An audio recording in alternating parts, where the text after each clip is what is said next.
How to not make a painting. This might be a bit of an overstatement because honestly, this is one of the best paintings I've ever made, but I painted this about 2 years ago, and back then I was doing a lot of things differently. And that's really what this video is about. Just because I got a good result doesn't mean I'm totally happy with the techniques I used to get there. So why am I making this video now? The answer is pretty simple. Up until about a year ago, I was mostly making painting videos for Reels and TikTok, and everything was recorded in a vertical format, which was great for those platforms, but now I've got hundreds of hours of footage that doesn't really work for YouTube. Recently, I started cleaning out my hard drive, and I found that this entire painting was recorded in horizontal. At first, I figured it wasn't really usable. I mean, I've been talking a lot in my newer videos about how my technique has changed and how I've grown as an artist, and this older footage didn't really seem to fit into that. But then I kind of realized something. It actually might be really helpful to show where I was just a few years ago. For some context, back then I used to trace entire photographs directly onto the canvas and then fill them in like a big coloring book. These days I work a lot more loosely. I start with a rough underdrawing and build the paint up slowly. I leave areas unfinished on purpose and only really render the parts that I feel actually need it. This painting falls pretty much right in the middle of that transition. The beginning of it is where the biggest differences show. That's where I think that I've grown the most. But by the end, my process will start to look a lot closer to how I work now and how you've seen in previous videos. I'll talk more about that when I get there. So yeah, this video is kind of a look back. It's a painting I'm really proud of, but it's also a snapshot of how much can change in such a short time, technique-wise, and how you can kind of end up with a similar result in the end, but just a more efficient process. So let's get into it. When I first started painting, the process was pretty different. I used to spend days, like legitimate days, meticulously stenciling and tracing images onto a canvas, all to just cover it up. And then I'd spend another 100, maybe 200 hours just filling it all in. It was basically one giant paint by number. It was precise and it definitely taught me a bit of patience, but it didn't really leave much room for creativity or spontaneity. Then around 2021 or 2022, I got an iPad, and as dumb as it sounds, that kind of changed everything. Instead of transferring straight from photos, I started creating my own drawings digitally, usually in Procreate. And it meant I could work from something that felt a bit more mine instead of just reproducing a photo. And you don't need an iPad to do this, but for me, it kind of was what I needed and made a huge difference. It took away a lot of that friction that comes with starting something new. I could try out 10, 12, even more variations of an idea without using up paint or canvas. No mess. No scrubbing paint off my hands, no cleaning brushes. It let me focus on the creative part. And over time, that helped me develop something really important. The ability to not obsess over every single painting. And honestly, that's what's helped me push past my comfort zone and actually get better at painting. Nowadays, I don't even use a projector, just straight paint on the canvas. And if something doesn't look right, I know that I can fix it. Again, what's happening in this video, or better yet, 2 years ago, I would start with a reference, draw it out on Procreate, and then use a projector to transfer that onto the canvas. And what I do now is just go straight from my references, whether that's a photo or a Procreate drawing, and just go straight onto the canvas. Without any drawing, without any projector. It seems like a small change, but it actually made a huge impact on my work. Specifically in the sense that it grew my confidence dramatically. Without a strict framework of where a painting is going, you really have to just trust yourself to figure it out. And this shift was pretty huge for me because I was no longer starting from something hyper-rendered, and it just gave me more freedom. Permission to mess up a little on the underdrawing and space to be more expressive. And one pretty obvious benefit is that it made me a dramatically better draftsman and drawer. I very rarely use pencil and paper anymore. I'm able to just work out problems directly in the paint, and that adds depth and interest in areas of the piece. When you view a painting in person, I think one of the best things is seeing the artist's process in the layers. You can feel the struggle, the decision making in certain areas, and to me, that's kind of what makes it come alive. And it's also kind of one of the only reasons why I don't just take photos and then print them out really big, is because I want to see the process of painting. I don't know. Paint is just more fun to me. The process from here on out is kind of similar to the way that I usually work. Like, once I am getting to this point, things are going to start to look more and more like what I do currently in, 2025? And that is, of course, by blocking everything in. At this stage, I'm not really thinking about details at all. I'm just trying to lay down the basic shapes, values, and colors to build a foundation. It's kind of like sketching, but with paint, and the goal here isn't really perfection, it's more so momentum. I want to cover the canvas quickly, so I'm not staring at a blank surface, second-guessing every move. I keep things really loose and really rough. If something feels off, that's fine, I can fix it later. Right now, it's just about figuring out where things go and how they relate to each other. Sometimes I'll use really thinned out paint, almost like a watercolor, to map things out. Other times I'll just go straight in with opaque color, and it kind of depends on the piece and how I'm feeling. A lot of the grunt work of the composition is already done at this point because I'm using a reference drawing, something that I already made up with. And that is where I'm going to be thinking about composition and light and asking myself, does the placement feel balanced? Are the shadows working? Is there enough contrast? And even though it's a messy drawing, that stage is kind of the most forgiving. It's where you can play around with a bunch of different renderings, and that's what I was talking about earlier with my iPad and why I've made the switch to almost using digital only for that first initial plan.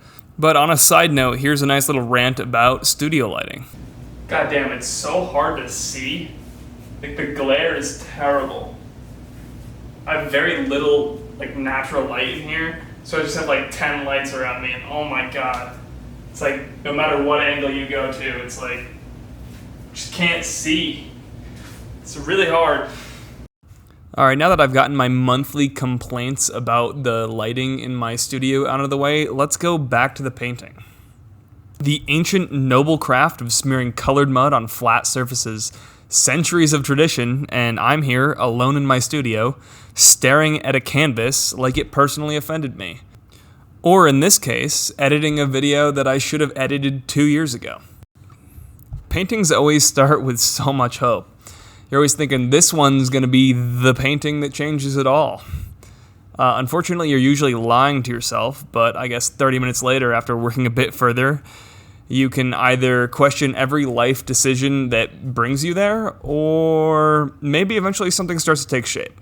In this case, something really did start to take shape, because this painting is fucking awesome. And it usually ends with paint everywhere. It's become my personal style to have paint on every article of clothing that I own. There's paint on the canvas, there's paint on your hands, there's paint in my hair. And it will never leave. But after days and months of effort, you might finally end up with a painting that is actually kind of good. A masterpiece, one might say, or total garbage. Hard to say, honestly. I've lost all objectivity after 2 years of this. But want to know who hasn't? That would be the YouTube comment section. And it's nice when I get lots and lots and lots of comments of telling me how amazing and great a painting is. But then there's that one person that tells me how awful it is. And that's fine too, because I feel like if enough people say it's good, then one person says it's bad, then you're probably on the right track. But maybe if you think it's bad, also don't tell me I should kill myself. That could be avoided. Please and thank you.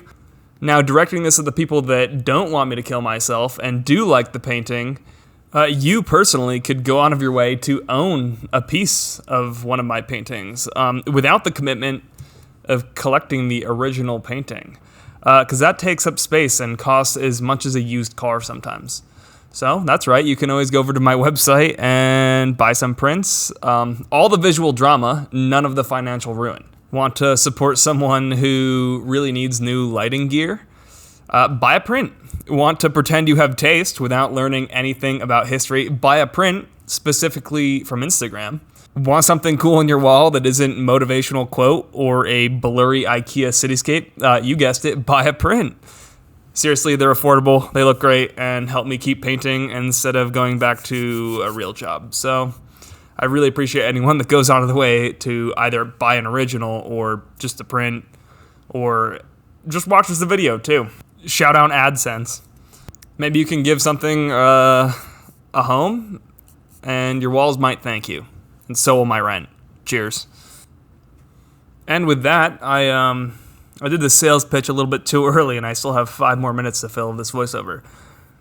So what do we talk about? Dogs, cats. My cat was 2 years younger than this, and you saw them earlier. She's currently sitting on my lap, telling me to feed her, but I'm sitting here in the garage. It's dark out. I've been here all day. Oh, I got something fun. It's currently, what day is it? It's the 6th. And I've been reading The Hunger Games, like after the new one came out. What is it? Sunrise Over the Reaping, I think. I think that's what it's called. Ballad of Songbirds and Snakes. I don't know, one of the two. The 2 new ones. I'd never read those, so I went back and reread all of them. And coincidentally, I just finished. And also the Met Gala is happening, but like now that I'm rereading those 2 books, is it kind of not exactly what's happening? Like, I feel like we're in the Hunger Games right now. Like, what is going on? Everyone looks good, but I feel like the only thing we're missing is a draft, you know? If I get drafted, maybe they'll let me just paint in the field like some kind of journalist. That'd be kind of sick, actually. If anyone knows any painters that were like just painting in like World War II or World War I, those would be some interesting books. Yeah, I don't think I got it in me to kill someone, so if they could just, let me like paint or take some photos. I'm not great at writing, as you can probably tell by now, as I've been trying to write this voiceover for like 9 hours. But, I don't know. I don't think I'd want to do that either. Let's not get drafted. Alright. Well, I need to start doing like some Q&As for these. Answer some questions. Maybe that's what I'll do. Let me go get a Q&A, throw it on Instagram, and I'll answer some questions. All right, this was actually a great idea. Rapid fire Q&A time. Maybe I'll add this as a segment of every single one of my videos. So if you have any questions and you're listening to this now on YouTube, maybe throw them in the comments and I'll answer those in my next video. All right, question 1. What made you start a YouTube channel? Honestly, YouTube just feels the most serious of the big social media platforms. I started building an audience on Instagram and TikTok, but let's be real, TikTok's always on the edge of getting banned, and Instagram, well, it kind of feels like a dead, shitty, kind of glitchy app with way too many ads and absolutely no soul. YouTube, on the other hand, seems like the one place that actually has some staying power. It's a platform I can put like real time and effort into without constantly worrying that some new app is going to pop up and make everything I've built irrelevant overnight. So yeah, YouTube is just kind of the most stable bet if I want to keep doing this long term and actually build something that lasts. Question 2. What do you listen to while painting? Lots and lots of music, but I feel like music gets kind of old very quickly when you're painting for 8-9 hours. So usually just audiobooks all the way. Currently re-listening to Red Rising. Question 3. How did you make art your job? I'm still trying to figure that out. If you want to buy a print, maybe that'll help. So I can't really answer this. That's kind of what I'm doing right now, still trying to do that. It's not very secure, even though I've been doing this for 3 or 4 years. Question 4, what are your favorite brushes? To be honest, I just use the cheapest brushes I can because I'm terrible at cleaning them, and I don't feel like wasting my money. I mean, most of this painting was done with a chip brush from Home Depot. I think those are like $1.50. I don't really think the brushes matter that much. Question 5, would you ever do grisaille style underpaint or just go straight into large shape painting? This is an interesting question because I have been considering not necessarily trying that out for my own work, but I want to do a giant reproduction of a Caravaggio painting, and I know that he used a grisaille layer, and that's probably where I'll try it out. If I end up really liking it, maybe I'll transfer some elements into my own work, but until then, not currently. Question 6, what's your take on mediums? To be honest, I don't really have a take on mediums. I pretty much solely use linseed oil. Every once in a while, I'll use something that like a cold wax medium to add more body to the paint. But for the most part, just linseed oil, and then I'll thin paints in the early layers with paint thinner. And that's pretty much, I keep it simple because it's kind of confusing. Question 7, Do I need to get better at acrylic before transitioning to oil? No, if anything, the opposite. I, to this day, have used acrylic paint maybe once, and it's terrible. Don't do it. I refuse to put my life's work into plastic. Question 8, probably the last. Is trying to get gallery attention worth it if you refuse to become an art influencer? Probably your only bet if you don't want to do that, but I also don't know why you would refuse to be an art influencer of any source. Like, it's kind of the benefit of today's world is that it kind of gives you all the power. Like, why would I put myself in the hands of some gallery that's going to take 50% of everything I make when I could just post things online? I don't know. Being an art influencer, if that's what you want to call it, is kind of just objectively better, and that's why everyone is. Speaking of galleries, though, the person that actually bought this painting owns a gallery, so if you're ever in Denver, you can always go and see this painting in person, which would be kind of sick. If you do, send me a DM of you in front of it. And as always, thank you for watching. If you made it to the end of the video, maybe toss me a like or subscribe. And if you want to print, my website will be linked in the description. So, thank you so much. I will see you probably sooner rather than later, because I'm almost done with another painting.